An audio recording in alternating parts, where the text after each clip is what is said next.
নমস্কার বন্ধুরা, আজকে তোমাদের যে গল্পটি শোনাবো নাম রাত্রির যাত্রী। লেখক ষষ্ঠীপদ চট্টোপাধ্যায়। বেশ কয়েক বছর আগেকার কথা। এক শীতের রাতে রাজীব আমাদের বাড়িতে এসে হাজির হলো। খেয়ে দিয়ে তখন শুতে যাচ্ছি, এমন সময় রাজীব এলো। রাজীব আমার পুরনো বন্ধু, ব্যান্ডেলে থাকে। বললাম, কি ব্যাপার, এমন সময় তুই হঠাৎ? রাজীব হেসে বলল, বলছি এখন কি খেতে দিবি তাই বল, দারুণ খিদে পেয়েছে। তুই কি খাবি বল? লুচি আর আলু ভাজা খা বরং। ওরে বাবা, লুচি খেলে আমার আবার অম্বল হয়, তুই ভাতের ব্যবস্থা কর। আমি বললাম, তাহলে স্টোভে ভাত বসিয়ে দিই আর ডিমের ঝোল। সে বলল, অত ঝঞ্ঝাটের দরকার কি, ভাতের মধ্যে ডিম দিয়ে দে, ঘি থাকে তো আরও ভালো। গরম ভাতে ঘি মেখে ডিম সেদ্ধ দিয়ে চমৎকার খাওয়া হবে। এই বলে জামা প্যান্ট ছেড়ে লুঙ্গি আর সোয়েটার পরে আমার তক্তপোষের বিছানায় লেপ মুড়ি দিয়ে গায়ে এলিয়ে দিল।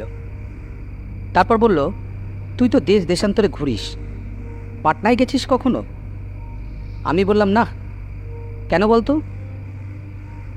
ও বলল, একটা অদ্ভুতুরে চিঠি এসেছে, আমাকে কালই পাটনা যেতে হবে।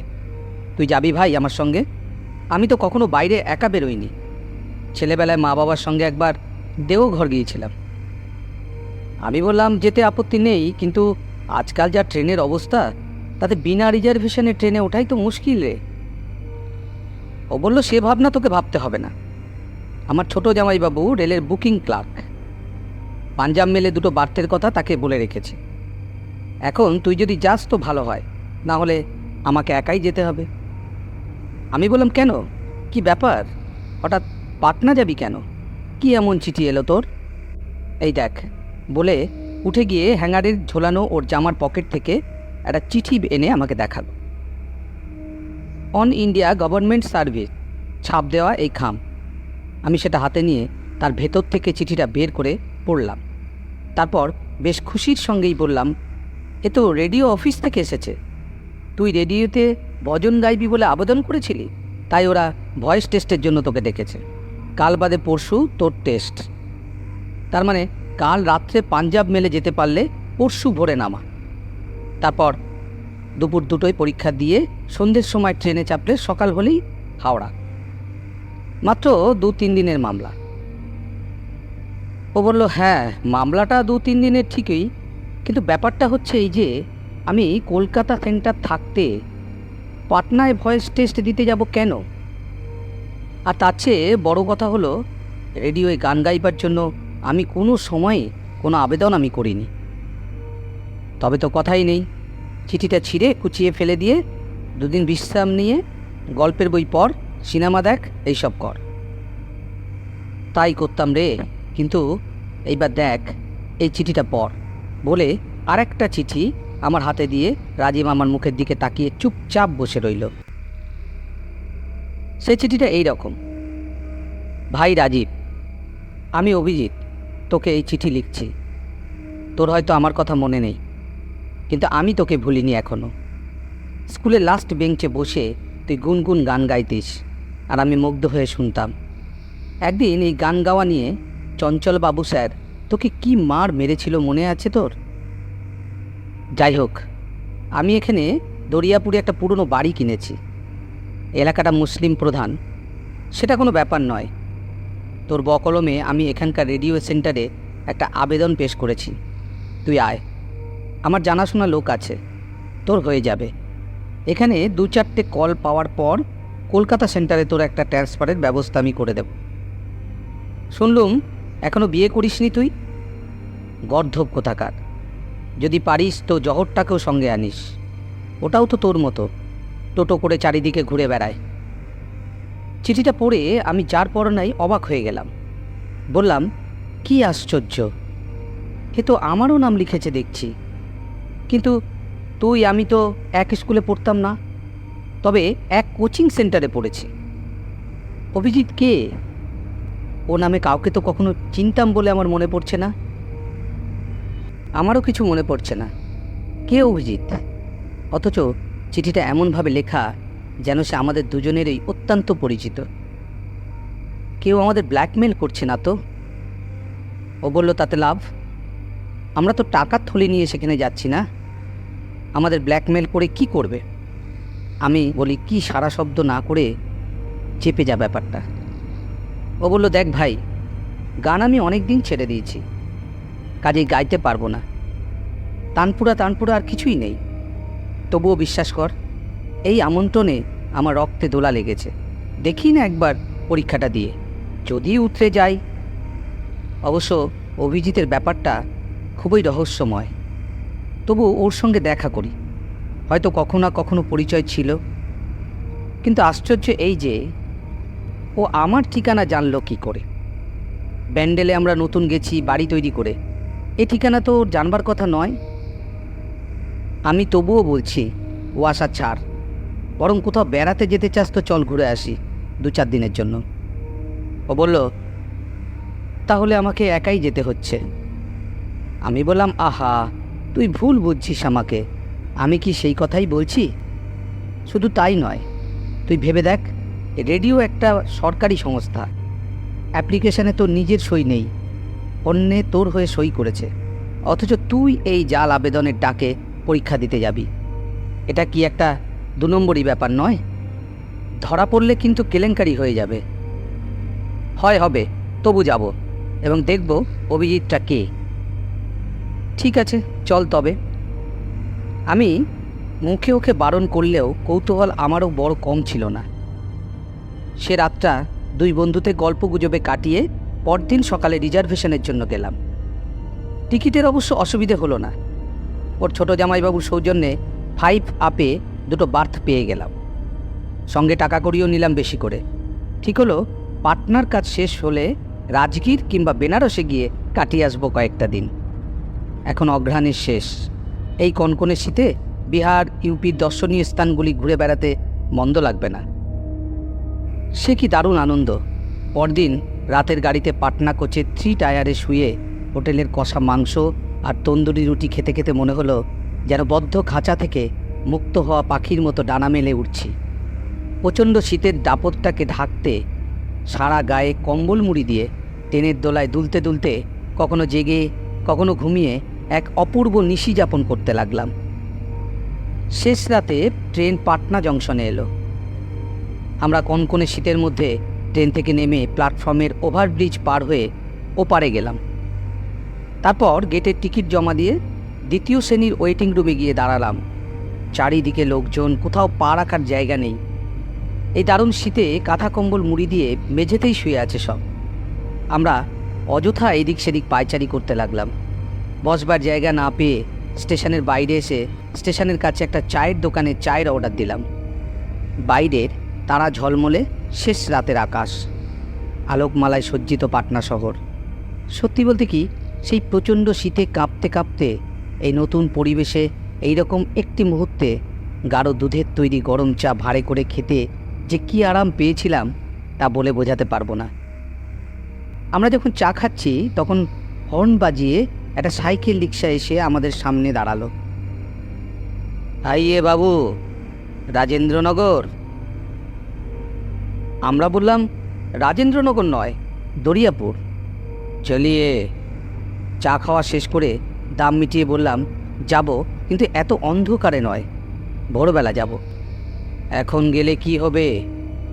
সামান্য 2টো টাকার লোভে আপনাদের অন্য কোথাও নিয়ে গিয়ে কি খুন করিয়ে ফেলবো? না না, তা বলছি না, মানে নতুন আসছি তো, এখন গেলে ঠিকানা খুঁজে বাড়ি চিনতে খুব অসুবিধে হয়ে যাবে। কিছু অসুবিধা হবে না আপনাদের। অভিজিৎ বাবুর কাছে যারা আসেন তাদের কোনো অসুবিধা আমি করে না। আমরা দুজনেই চমকে উঠলাম। বললাম, তুমি কি করে জানলে আমরা অভিজিৎ বাবুর কাছে যাচ্ছি? উনি আমাকে বলে রেখেছিলেন 2জন বাঙালি ছোকরা আমার বাড়িতে আসবে, তাদের কোনো অসুবিধা যাতে না হয় সেইভাবে এখানে নিয়ে আসতে। কিন্তু আমরা যে এই গাড়িতেই আসবো, তোমার অভিজিৎ বাবু তা জানলেন কি করে? অভিজিৎ বাবুর কাছে যারা আসেন তারা রাতের গাড়িতেই আসেন। ও, তা আমরাই যে সেই লোক তুমি জানলে কি করে? আমি যখন রাজেন্দ্রনগর বললাম, আপনারা তখন দরিয়াপুর বললেন, তাতেই বুঝলাম আপনারা তারাই। আমরা দুজনেই পরস্পরের দিকে একবার তাকিয়ে চোখে চোখে সম্মতি জানিয়ে রিকশায় উঠে বসলাম। আলোকোজ্জ্বল পাটনা শহরের বুকে রাত্রির যাত্রী আমরা প্রচণ্ড শীতে কাঁপতে কাঁপতে রিকশায় চলেছি। রিকশা সমানে ভেপু বাজিয়ে দ্রুত গতিতে এপথ সেপথ করে দরিয়াপুরের দিকে এগিয়ে চলল। এইভাবে অনেকটা পথ যাওয়ার পর বড় রাস্তা ছেড়ে বস্তি অঞ্চলের গলিতে ঢুকল রিকশা। এতক্ষণ তবু পথে ঘাটে দু একজন মানুষ বা অন্য কোনো যানবাহনও নজরে পড়েছিল। দোকানপাট বন্ধ থাকলেও রোড লাইটে পথঘাট উজ্জ্বল ছিল। এখন এই গলির নরকে শুধু অন্ধকার আর অন্ধকার। এ গলি সেগুলি করে কোথায় যে নিয়ে চলল সে তাকে জানে। তারপর একটা বাড়ির সামনে এসে অনবরত ভেপু বাজাতে লাগলো। আমরা বললাম, এই বাড়ি নাকি? হ্যাঁ, এই বাড়ি, ইয়ে মকান অভিজিৎ বাবু কা মকান। আমরা তখন দরজায় কড়া নেড়ে ডাকতে লাগলাম, অভিজিৎ, অভিজিৎ। দু একবার ডাকার পরেই ভেতর থেকে সাড়া পাওয়া গেল, হ্যাঁ 1 মিনিট দাঁড়া। আমরা দরজা খোলার অপেক্ষায় দাঁড়িয়ে রইলাম। এমন সময় হঠাৎ খেয়াল হলো রিকশাটা নেই। তাই তো, গেল কোথায়? ভাড়াও তো দেয়া হয়নি। চেয়ে দেখলাম রিকশাটা গলির বাঁকে হারিয়ে যাচ্ছে। এমন সময় দরজা খুলে গেল। কেউ একজন হাসি মুখে বলল, ভেতরে আয়। আমরা অভিজিৎকে চিনতে পারলাম না। বুঝলাম কোথাও একটা ভুল হচ্ছে হয়তো। অভিজিৎকে না চেনার কারণ আছে অবশ্য। ওর সারা গায়ে কম্বল মুড়ি দেওয়া ছিল, মাথায় ছিল মাংকি ক্যাপ, শুধু ওর চোখ দুটি বোঝা যাচ্ছিল। যাই হোক, অভিজিৎকে দেখে অভিজিতের পেছন পেছন আমরা ঘরে ঢুকে সোফায় বসলাম। ঘরের দেওয়ালে অনেক আঁকা ছবি টাঙানো আছে। অভিজিৎ হেসে বলল, ওগুলো আমার ওই আঁকা। আমি বললাম, তোমার চিঠি পেয়েই আমরা চলে এসেছি, কারণ রেডিও প্রোগ্রামের তারিখ আজই। অথচ আশ্চর্য, দেখো তোমার কথা আমরা ভুলেই গিয়েছিলাম। সত্যি বলতে কি, এখনও চিনতে অসুবিধে হচ্ছে তোমাকে। চা না কফি? রাজীব বলল, এই তো চা খেলাম, তবে যা দারুণ ঠান্ডা, তাতে আর একবার কফি হলে মন্দ হয় না। অভিজিৎ উঠে গেল। তারপর আমাদের দুজনের জন্য 2 কাপ কফি নিয়ে চলে এলো, সঙ্গে ক্রিম কেক আর বিস্কুট। আশ্চর্য, কফিও কি আমাদের জন্য তৈরি ছিল? অভিজিৎ বলল, খুব অবাক হয়ে যাচ্ছিস না? মুখটা ঠিক মনে করতে পারছিস না? ভাবছিস কে না কে নকশা করছে হয়তো। আমি বললাম, ঠিক তাই। অভিজিৎ বলল, আজকে এই ট্রেনে এসেই ভালো করেছিস তোরা, না হলে পরে এলে দেখা হতো না। হঠাৎ একটা দরকারি কাজ পড়ে যাওয়ায় একটু পরেই আমাকে দানাপুর চলে যেতে হবে। সেজন্য অবশ্য তোদের থাকার কোনো অসুবিধা হবে না, আমি চাবি দিয়ে যাব। তোরা বাইরে যাওয়ার সময় মেন গেটে তালা দিয়ে চলে যাস। অনেক হোটেল আছে এখানে, যেখানে হোক খেয়ে নিয়ে ঠিক 2টোর সময় রেডিও স্টেশনে চলে যাবি। তবে ভাই একটা কথা, আমার উপর রাগ করে কাজ মিটে গেলে চলে যাস না যেন। আমি সন্ধ্যের সময় ফিরব। তারপর 3 বন্ধুতে রান্না খাওয়া করে হই হুল্লায় কাটিয়ে দেব সারাটি রাত। রাজীব কফি খেতে খেতে বলল, তা তো বুঝলাম, কিন্তু ভাই একটা কথা, এখানকার অ্যাপ্লিকেশনে যে সিগনেচার করা আছে তার সঙ্গে তো আমার সই মিলবে না। এতে কোনো অসুবিধে হবে না তো? না না, কোনো অসুবিধে হবে না। ওখানে গিয়ে ঝাঁঝির খোঁজ করবি, ঝাঁঝি সব জানে। তাকে বলবি আমি পাঠিয়েছি তোকে, আর কেউ কিছু জিজ্ঞেস করবে না। আমাদের কফি খাওয়া যখন শেষ হলো, তখন একটু একটু করে ভোরের আলো ফুটে উঠেছে। অভিজিৎ উঠে দাঁড়িয়ে বলল, কিছু মনে করিস না ভাই, আমি চলি, আর আমার থাকার উপায় নেই। আমি ওদিক দিয়ে দরজায় শিকল এঁটে চলে যাচ্ছি, তোরা বাইরের দরজায় তালা দিয়ে যাস। এই নে তালা চাবি। আমরা হাত পেতে তালা চাবি নিলাম। একটা দিন একটু মানিয়ে নে, নিতান্ত নিরুপায় হয়ে আমাকে যেতে হচ্ছে বলে ভেতরের ঘরে ঢুকে দরজা বন্ধ করে দিল অভিজিৎ। আমরা দুজনে চুপচাপ বসে রইলাম কিছুক্ষণ। তারপর বাইরে বেরিয়ে দেখলাম জল, কল, খাটা পায়খানা সব কিছুরই ব্যবস্থা আছে। আমরা দাঁত মেজে মুখ হাত ধুয়ে ঘরের দরজা বন্ধ করে মেন গেটে তালা দিয়ে বাইরে এলাম। সবে সকাল 6টা, ভয়েস টেস্ট দুপুর 2টোয়। যার আতিথ্যে এলাম সেই যখন নেই, তখন মিছিমিছি এখানে সময় নষ্ট না করে পাটনা শহরটা একটু ঘুরে বেরিয়ে দেখে নিই। পাটনা তো আমাদের কাছে পাটনা নয়, পাটলিপুত্র, মগধের রাজধানী। সেই চোখ নিয়ে দেখতে হবে। 2 টাকা ঘন্টা হিসাবে একটা রিক্সা ভাড়া করে গোটা শহরটা আমরা প্রদক্ষিণ করতে লাগলাম। অনেক ঘোরাঘুরির পর মহেন্দ্রনগরে এসে আমরা রিক্সা ছাড়লাম। এখানে এসে অনেকক্ষণ ধরে দোতলার বারান্দায় বসে গঙ্গার সৌন্দর্য দেখলাম। তারপর একটা হোটেলে খেয়ে ঠিক 2টোর সময় এসে হাজির হলাম পাটনা বেতার কেন্দ্রে। আমরা অফিস ঘরে গিয়ে কাগজ জমা দিতেই ওখানকার ইনচার্জ একবার তাকিয়ে দেখলেন আমাদের দিকে। তারপর হেসে বললেন, কে পাঠিয়েছে আপনাদের? অভিজিৎবাবু। আশ্চর্য তো, লোকটা জানলো কি করে? বললাম, হ্যাঁ, অভিজিৎবাবু আমাদের পাঠিয়েছেন। তবে আপনাদের চিঠি পেয়েই আমরা এসেছি। আপনি কি ঝাঁজি? জি হ্যাঁ। কোথা থেকে আসছেন আপনারা? এখন অভিজিৎবাবুর বাড়ি থেকেই আসছি। তা বলুন, আমি কি করতে পারি আপনাদের জন্য? কি আর করবেন, আমার বন্ধু রাজীব পাটনা বেতার কেন্দ্র থেকে গান গাইবে। ওর ভয়েসটা টেস্ট করে ছেড়ে দিন। আপনারা কলকাতায় কোথায় থাকেন? আগে ঠিক কলকাতায় নয়, আমি থাকি হাওড়া, আর আমার এই বন্ধুটি থাকেন ব্যান্ডেলে। ঝাঁজি বললেন, কিন্তু যে চিঠি আপনারা এনেছেন সেই চিঠির উপর ভরসা করে কি আমি আপনার বন্ধুর ভয়েস টেস্ট করতে পারি? আমি বললাম, কেন পারেন না? এ তো আপনাদেরই দেওয়া চিঠি। স্বীকার করলাম, কিন্তু এতে তো রাজীব বাবুর নাম কোথায়?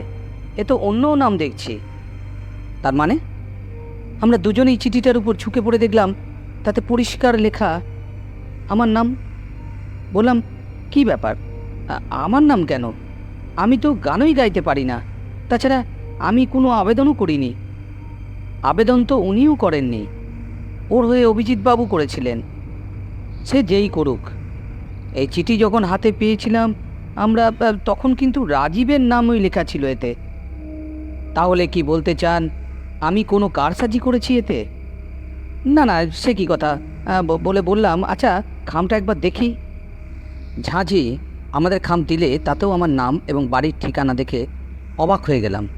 কি আশ্চর্য, এই ঠিকানায় চিঠি এলে সে চিঠি তো আমি পেতাম। ব্যান্ডেলে বসে রাজীব পাবে কেন? এই শীতেও আমাদের কপালে ঘাম দেখা দিল। ঝাঁঝি কঠিন গলায় বললেন, তো গভর্নমেন্টকে চিট করতে আসার জন্য আমি আপনাদের পুলিশে দেব। আমরা সবাই বললাম, ঝাঁঝি প্লিজ, আপনি আপনি বিশ্বাস করুন, আমরা আমরা কোনো জোচ্চোর নই। আসলে আমরা বোকা বনে গেছি। কেউ আমাদের বিপদে ফেলবে বলে এই টোপ ফেলে এই কাজ করেছে। ঝাঁঝি হেসে বললেন, যাক, আপনাদের অবস্থা দেখে খুব হাসি পাচ্ছে আমার, তবু আপনাদের জন্য মায়াও হচ্ছে। ঠিক আছে রাজীববাবু, আপনি এক কাজ করুন, ব্যাক ডেটে একটা অ্যাপ্লিকেশন করুন। তারপর দেখছি আপনার ভয়েস টেস্ট করে আপনার জন্য কিছু করা যায় কি না। রাজীব তাই করল। ঝাঁঝি ওকে নিয়ে গেলেন স্টুডিওর ভেতরে। তারপর প্রায় আধ ঘন্টা বাদে যখন ফিরে এলেন, তখন রাজীবের মুখে বেশ প্রসন্ন। ঝাঁঝি বললেন, আপনার অ্যাপ্লিকেশন ফর্মে আপনি অভিজিৎ বাবুর ঠিকানাটাই দিয়েছেন তো? রাজীব বলল, হ্যাঁ, ঠিক করেছেন। কেননা ওয়েস্ট বেঙ্গল থেকে এসে পাটনায় অডিশন দেওয়া বা প্রোগ্রাম পাওয়া যায় না। তবে আপনার কেসটা আলাদা। আপনি ফর্মের পেছনে আপনার ব্যান্ডেলের ঠিকানা লিখে দিন। পাস করলে বা প্রোগ্রাম পেলে চিঠি দেব। মনে হচ্ছে আপনার হয়ে যাবে। আপনার জন্য আমি আপ্রাণ চেষ্টা করব। তবু আমি তো ফাইনাল অথরিটি নই। ইতিমধ্যে বাড়ি ফিরে গিয়ে বেশ পুরো দমে সঙ্গীত চর্চা চালিয়ে যান। যদি পাস করে যান তাহলে খুব শীঘ্রই গাইতে আসতে হবে। আমরা বললাম, প্রোগ্রাম পেলে কতদিন বাদে পাওয়া যাবে? উনি বললেন, তা মাস তিনেকের মধ্যে। আমরা নমস্কার জানিয়ে উঠতেই ঝাঁঝি বললেন, কোথায় যাবেন এখন? এখন আর যাব কোথায়, অভিজিতের ওখানেই যাব। ঝাঁঝি বললেন, আপনারা দেখছি রীতিমতো সম্মোহিত হয়েছেন। আচ্ছা, আপনাদের কি একবারের জন্য মনে হলো না যে এই নামে আপনাদের কোনো বন্ধু নেই? অমাবস্যার মতো অন্ধকার হয়ে গেল আমাদের মুখ। ঝাঁঝি এই কথা জানলেন কি করে? সত্যিই তো, এ নামে তো আমাদের কোনো বন্ধু নেই। আমরা কাঁপা কাঁপা গলায় বললাম, কি ব্যাপার বলুন তো? তার আগে বলুন, আপনারা এসেছেন কখন, কোন গাড়িতে? আমি বললাম, পাঞ্জাব মেলে, ভোরবেলায়। ওর বাড়িতে গিয়েছিলেন? আমি বললাম, আগে হ্যাঁ গিয়েছিলাম। খুব বরাত জোর যে ভোরবেলা গেছেন, না হলে রাত্রে গিয়ে ওর সঙ্গে সারা রাত থাকলে পাগল হয়ে যেতেন। আমি বললাম, সে কি? ঝাঁঝি বললেন, আরে মশাই, অভিজিৎ বলে কেউ এখানে থাকে না, তবে এক সময় থাকতো। আমার বিশেষ বন্ধু লোক ছিল। আজ থেকে প্রায় 7-8 বছর আগে ওই বাড়িটা কেনার পরই ও এক বিশেষ সম্প্রদায়ের লোকের হাতে খুন হয়। আসলে যে বাড়িটা ও কিনেছিল সেটি ছিল মুসলমানদের বাড়ি। ভালো করে কাগজপত্র খতিয়ে না দেখে কেনার ফলে অন্য এক শরিক এসে ওকে খুন করে। তারপর থেকে প্রায়ই দেখা যায় 6 মাস 1 বছর অন্তর বিভিন্ন অঞ্চল থেকে বেছে বেছে বাঙালি ছেলে মেয়েদের এইভাবে উড়ো চিঠি দিয়ে ওইখানে এনে ডেকে আনছে। এবং ওর অলৌকিকত্বর নিদর্শন হিসাবে প্রতিবারই দেখা যাচ্ছে পরীক্ষার্থী তার কাগজ জমা দেওয়ার পর কাগজে হয় অন্য নাম ঠিকানা ফুটে উঠেছে, নয়তো কাগজ একদম সাদা হয়ে যাচ্ছে। এই নিয়ে আমরা বিরক্ত হয়ে গেছি ভাই। এমনিতে অভিজিৎ বাবু খুবই ভালো ছেলে ছিল, গান বাজনা করতো, ছবি আঁকতো।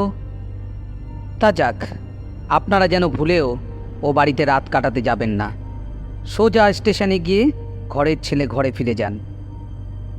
আমরা কাল বিলম্ব না করে স্টেশনে চলে এলাম এবং বেশি টাকা দিয়ে 6 ডাউনের পাটনা কোচে 2টো স্লিপার বাথ রিজার্ভ করে সে রাতেই পালিয়ে এলাম।